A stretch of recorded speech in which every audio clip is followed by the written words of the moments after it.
코로나19 상황 살펴보겠습니다. 오늘 역대 최고 수치입니다. 신규 확진자 수가 4,000명대 넘어가면서 수도권은 비상계획 발동 검토하는 위급 상황인데요. 전 질병관리본부장 지내신 정기석 한림대 성심병원 호흡기내과 교수 전화로 연결해서 말씀 들어보겠습니다. 교수님 안녕하세요. 네, 안녕하십니까. 네, 4,087명입니다. 24일 0시 기준. 확진자 급증 상황. 이거 어쨌든 원인은 한번 많은 분들이 뭐 이런저런 말씀은 있습니다만은 원인 어떻게 봐야 됩니까? 여러 가지 원인이 있는데요. 네. 제일 큰 원인은 11월 1일부터 이제 일상으로 돌아가자가 시작되면서 상당히 네. 많은 부분이 그전에 수도권에서 4단계를 취하고 있던 부분이 지금 거의 1단계 옛날로 따지면 예전 1단계 기준으로 정도가 될 정도로 많이 풀렸고요. 그다음에 무엇보다 중요한 것이 모두들 느끼고 있겠지만 각자의 마음가짐이죠. 이제 정상으로 돌아가나 보다. 네네. 돌아가나 보다 하면서 이제 많이 소위 방역에 대한 경계심이 흩어진 게 사실이고요. 네. 그다음에 이제 조금 더 자세히 들어가면은 지금 이제 정부에서 다행히도 추가 접종에 대한 기간을 단축시켰습니다만은 네. 우리가 사실 그 표면적으로는 거의 80%에 가까운 전 국민의 80%에 가까운 즉 성인의 90%에 가까운 네, 성인 90%. 접종 완료를 보이고 있습니다. 어마어마한 숫자이죠. 그런데 이 숫자가 형성된 배경 기간이 너무 길어요. 즉 한 2월 말부터 시작해서 네네. 10월 말까지 이제 완성이 된 겁니다. 네. 8개월 동안 완성을 시켜놨기 때문에 네. 그 사이에 긴 기간 동안 면역이 떨어진 사람, 없어진 사람들이 지금 혼재하고 있는 거죠. 네. 그리고 이제 9월, 10월에 맞았던 사람은 지금 면역이 가장 강합니다. 네. 그래서 이제 이러다 보니까 소위 돌파 감염이라는 것이 생기는데 그러다 보니 그 기간이 제일 취약한 기간에 걸린 사람들이 60세 이상의 고령층 사람들이었죠. 네. 그러면서 이제 급작스럽게 위중증 이완율이 높아지면서 이제 지금 우리가 예상했던 것보다는 위중증 환자가 훨씬 더 빠른 속도로 나타나고 있다. 그렇게 보고 있습니다. 네. 이게 지역적으로 보면 수도권 특히 서울 그다음에 연령층으로 보자면 그 접종 효과가 반감되거나 거의 사라진 고령층 그리고 백신 접종을 아직 많이 하지 못한 청소년 중학생들 이런 쪽에서 확진자 수가 많이 늘고 있다. 이거는 사실에 가까운 진단인가요? 예, 그렇습니다. 발생 그래프를 보시면요. 예. 20대, 30대, 40대, 50대는 지금 확진 되는 비율이 확 줄어들고 있고요. 그다음에 60대는 늘어나고 있고 학생들은 당연히 이제 백신을 잘 못 맞았으니까 늘어나고 있고 하는 그런 패턴입니다. 그래서 이제 이게 부스터 소위 추가 접종이 제때 쭉 되면 이제 그 소위 60대 이상은 좀 줄어들겠지만 네. 40, 50대가 또 면역이 떨어지는 시기가 또 도래합니다. 네. 한 1월이나 2월쯤 되면 그때도 한창 겨울에 이제 지나가고 있는 시점이죠. 그때는 아마도 50대를 중심으로 또 다른 돌파 감염이 생길 우려가 있다. 그렇게 보고 있습니다. 그 50대 1월, 2월 달에 40, 50대에 그 추가 접종 일정을 6개월 이후가 아니라 4개월, 5개월 이후로 조금 당겨야 되겠네요. 지금 말씀대로라면. 예, 지금 이제 50대까지는 5개월로 당겨놨고요. 네네. 지금 18세부터 49세까지는 아직 이제 계획은 없습니다. 추가 접종 계획은요. 네. 그래서 근데 문제는 그 추가 접종이 된다 하더라도 5개월째에 맞는 사람은 그 4개월째에도 맞지 못하지 않습니까? 네. 그러면 두 번 접종이 끝나고 4개월 지나서 4개월 1주, 2주, 3주 차 이렇게 될 때는 사실 면역이 많이 떨어지거든요. 네. 이제 그때 각자가 이제 이 방송을 듣고 계시면 각자 그 시기가 되면 더 조심을 하셔야 된다는 겁니다. 더 조심해야 된다. 개인은 더 조심해야 되고 그다음에 추가 접종 일정을 좀 5개월이 아니라 4개월 정도로 좀 당기는 것도 그 정부 당국에서는 좀 적극적으로 검토해 볼 필요가 있어 보이네요. 자. 네, 지금 60세 이상은 이제 확실히 한 거고요. 그 다음부터는 좀 고민을 해야 될 수 있습니다. 네, 알겠습니다. 그 청소년 접종률이 낮은 이유가 뭔지, 즉 12세에서 17세는 1차 접종률이 41.5%고요. 기본 접종률 전체적으로 다 접종을 한 2차 접종까지 맡은 접종률이 16%.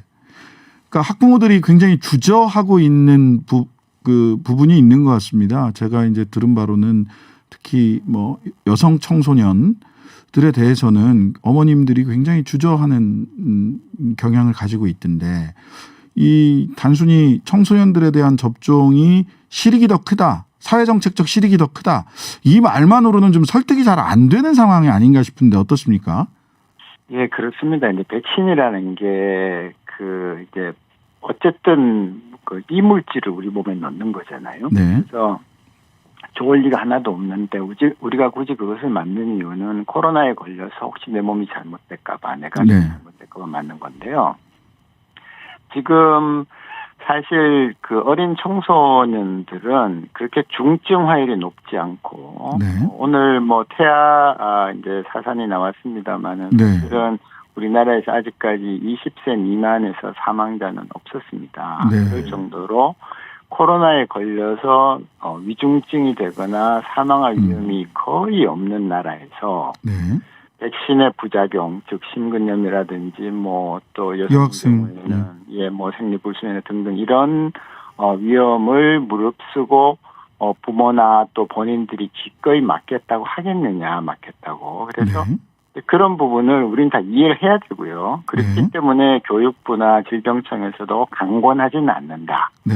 그냥 가볍게 권고한다라는 그런 지금 포지션을 취하고 있어서 네. 학부모들도 조금 망설이는 게 아닌가 그렇게 보고 있습니다. 예. 근데 이제 뭐 어쨌든 미국 화이자 같은 경우는 자사 코로나19 백신이 12세에서 15세 청소년에게 100% 예방 효과를 보였다. 뭐 이렇게 발표를 하고 해외 사례도 충분하기 때문에 그래도 접종을 하는 것이 청소년들도 더 낫다라는 의견도 또 이렇게 공식적으로 정부에서 강제하진 않지만 뭐 이런 의견도 있고 그래서 오히려 청소년 백신 패스 이런 거를 조금 더 확대해서 청소년들을 백신 접종률을 높여야 되지 않느냐 이런 얘기도 있는데 이거 어떻게 해야 됩니까? 정말 고민스러울 것 같아요. 청소년들을 데리고 있는 예. 부모들은. 예, 참 저 고민입니다. 왜냐하면 제가 네. 16세, 17세는 네. 제가 맞으라고 사실은 강하게 권하고 싶습니다. 왜냐하면 공식적으로 인정이 됐고요. 아, 공식 인증이 됐습니까? 16, 17세는. 예. 그 밑에는 사실은 그만 화이자만 지금 유일하게 대상인데 화이자를 만든 미국에서조차도 공식 승인이 난 건 아닙니다. 네.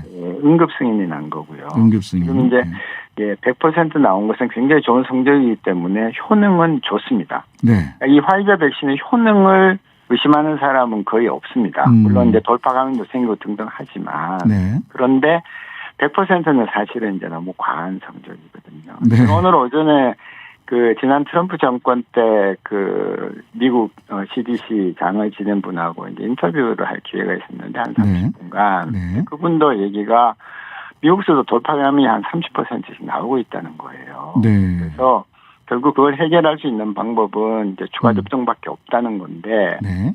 어린아이들에 대해서는 사실은 그 나라에서도 굉장히 그 반대하는 부모들이 많고 하기 때문에 참 어렵다라는 그런 얘기를 했었습니다. 우리나라도 학부형 심정은 똑같지 않겠습니까? 네. 예, 혹시 내 아이가 주사 맞아서 잘못되면 코로나로 잘못될 확률은 극히 낮은데 네. 백신으로 잘못된 확률은 없지 않아 있거든요. 그러다 보니까 망설이게 되는 것을 어쩔 수 없고 특히 15세 미만 이하에 대해서는 저도 사실은 딱 확답을 드리기가 참 어려운 상태다 그런 말씀드립니다. 그러면 일단 우리 정 교수님 말씀은 16, 17세는 확실한 데이터가 있으니까 거기는 무조건 강력히 권고한다. 네. 그 이하는 권고한다 정도. 예. 우리나라에 지금 예를 들어서 환자가 네. 4,000명 넘었다고 말씀하셨지만 예를 들어서 뭐 10,000명, 20,000명이 생기는 외국같이 생기는 그때는 적극적으로 맞아야 합니다. 아직까지는 그 청소년들한테까지는 그런 어떤 큰 위험이 아주 대단한 위험이 보이지 않기 때문에 저는 조금 더 두고 보는 것이 옳지 않겠나 하는 그런 좀 소극적인 생각을 갖고 있습니다. 네. 또 뭐 전문가들마다 또는 또 방역 당국에서 또 의견들이 엇갈리고 있는 부분이라서 사실 우리 그 학부모들은 자녀를 둔 부모들은 좀 혼란스럽고 고민스러울 수밖에 없는데 지금 마지막 말씀이 의미심장합니다.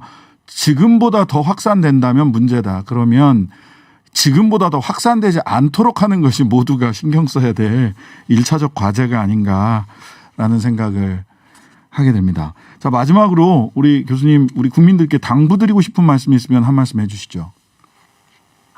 이게요. 지금 백신도 좋고 이제 먹는 약도 좋고 다 좋지만 제일 중요한 건 마스크입니다. 마스크. 정말 우리나라가 전 세계적으로 이렇게 잘하고 있는 나라가 없는데요. 네네. 그 가장 중심과 핵심에는 마스크가 있다고 저는 생각하거든요. 네네. 그래서 마스크를 벗지 않아도 될 장소에서는 무조건 마스크를 쓰시라. 이번 겨울 지날 때까지는 꼭 네. 쓰시라라는 말씀드리고 싶고 네. 손위생, 손 절대로 입에 가까이 대지 않고 손 항상 깨끗하게 유지하는 거. 네. 이거 각자 잘하면요. 거리두기 그렇게 심하게 안 해도 괜찮다고 저는 봅니다. 같은 네. 거리두기에서라도 우리는 훨씬 더 안전하게 지나갈 수 있다고 보는 것이거든요. 네. 그래서 알겠습니다. 정말 딱 한 가지 마스크 꼭 착용하세요. 집 바깥에 나가면 무조건 마스크 쓰시라 그런 말씀 드리고 싶습니다. 네, 감사합니다. 마스크와 손 씻기 이것이 정도다.